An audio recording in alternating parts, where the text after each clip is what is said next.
Today is World AIDS Day. It was created 34 years ago to help the world unite in the fight to end AIDS and remember those who lost their lives to the epidemic. In San Francisco's Golden Gate Park, Mayor London Breed joined local advocates at the National AIDS Memorial Grove for a traditional reading of names lost to AIDS and a call to action for the future. This year's theme of World AIDS Day is changing the pattern for a future without AIDS.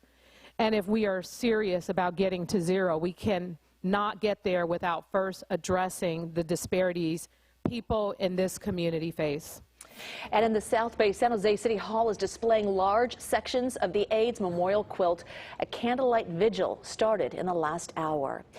You may not realize the origins of World AIDS Day, they stretch back to the Bay Area. A young KPIX reporter who turned his expertise into action. In 1981, a mysterious illness had swept into San Francisco. It would soon overwhelm and devastate the city's gay community. Everybody died. Everybody died. A year later, the illness finally had a name. AIDS, the acquired immune deficiency syndrome. The disease known as AIDS. The disease AIDS. AIDS was a story like none other. Within a decade, nearly half of the city's gay population had been lost to the pandemic. It had sex and death and all these things that just had, that for the purposes of a journalist trying to tell a story, everything was in this as a story, but it was also a huge social tsunami. Very early on, KPIX decided to cover the AIDS epidemic in an unprecedented manner. There were nightly news stories, and the station initiated a pioneering public education campaign. What was your reaction when they said, Jeff, you've tested positive for AIDS? Well, I asked my doctor to leave the room so I could cry. KPIX joined forces with city health officials to bring the facts to the public. You take it off, you should always make sure that you're holding on to it. Part of the campaign, a special series of ongoing reports known as AIDS Lifeline. On board, KPIX reporter Jim Bunn. I just saw this remarkable big story that had international intrigue with researchers racing to find the cause. Bunn soon became the nation's first full-time television AIDS reporter.